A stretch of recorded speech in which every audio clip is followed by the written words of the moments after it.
এই, ঠিক আছে? এটা হচ্ছে নরমাল, এটা হচ্ছে নরমাল। দেন গ্রেড 2 যদি করে, গ্রেড 2 কিছু না, সেকেন্ড যেটা সেটা হচ্ছে এই থেকে এটাতে কি হবে, কোন ফাইবারটা স্ট্রেচ হচ্ছে, গ্যাস্ট্রোহিমিয়াসিস দুটো ফাইবার, ল্যাটেরাল মিডিয়াল। ওকে, কোন ফাইবারটা স্ট্রেচ হচ্ছে? মিডিয়াল সম্ভবত মিডিয়াল, মিডিয়াল। আমরা যখন এই পাশ থেকে ল্যাটারাল গুড। এখন আমার কথা হচ্ছে প্লান্টার ফ্যাসিলিটিস, যে হিল স্পার যেটা হচ্ছে হরিজন্টাল, যেটা ইনজুরি করতেছে, প্লান্টার ফ্যাসিলিটিস কি ক্রনিক কন্ডিশন না acute condition? Acute plantar fasciitis শুধু যদি 3 মাস পরে আসে তখন ক্রনিক, তখনও ক্রনিক হবে না, তখন অ্যাকুইট হবে। কি কারণে বলবো? কারণ হচ্ছে ওই চোখা অংশটা তো প্রতি স্টেপে স্টেপে আপনাকে পেজ করতেছে, আপনার তো প্রতি স্টেপে নতুন করে ইনজুরি হচ্ছে না? ইনজুরি হচ্ছে তো, তাহলে ক্রনিক কেন হবে? তাহলে সে যে সময়ে আসলে সে সময় একই সে হাঁটতেছে না, প্রতি স্টেপে ইনজুরি হচ্ছে, তাহলে ওটা অ্যাকুইট কেন হবে না? এটা হোমওয়ার্ক লিখে রাখতে হবে, ঠিক আছে? প্লান্টার ফাসাইটিস যে কোনো ইনজুরি, যে কোনো ইনজুরি একটা সময় পর্যন্ত কিন্তু বডি রিকভার করতে পারে। যে কোনো সফট টিস্যু ইনজুরি 21 দিন পর্যন্ত আমাদের ব্রেন কি রিকভারির চিন্তা করে, অ্যাকুইট হিসেবে। ইনফ্লামেশন কিন্তু খারাপ না, ইনফ্লামেশন কিন্তু ভালো, বডি রেসপন্স থাকে। আমরা গ্রাইন্ড ক্লিন করি, কি কারণে করি?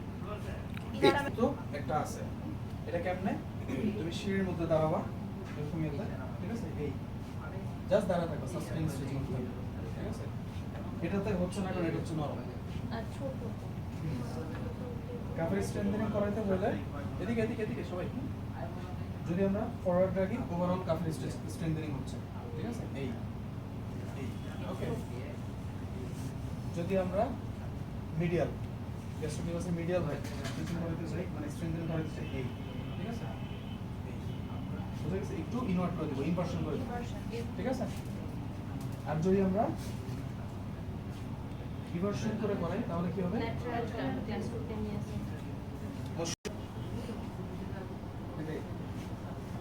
নরমালটা করা হয়েছে, ধরে নিতে পারো না, ধরে নাও, ধরে নাও,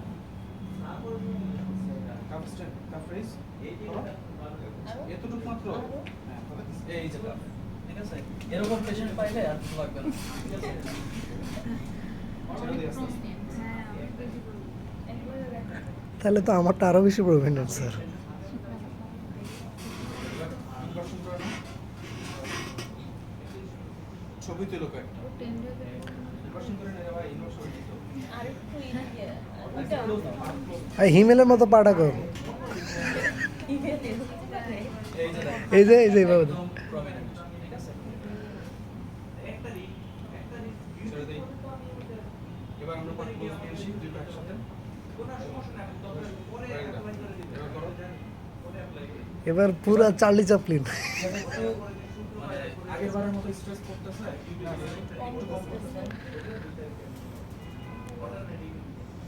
আন্ডারস্টুড?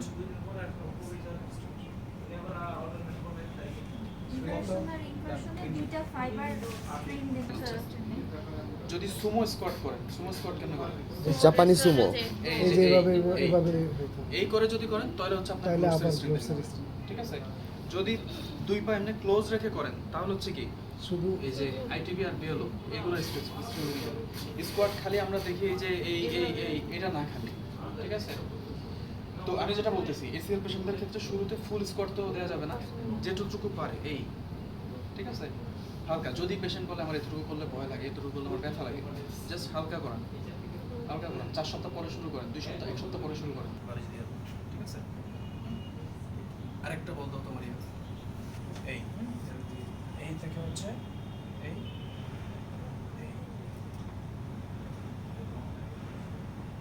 ওকে। আমি একদম হাফ করে দেখাচ্ছি, ঠিক আছে? কিন্তু যদি পেশেন্ট ফুল পারে, ফুল ওয়াল স্কোয়াট মেইনলি ফুল পারা যায় না, আমি তো পারলাম না।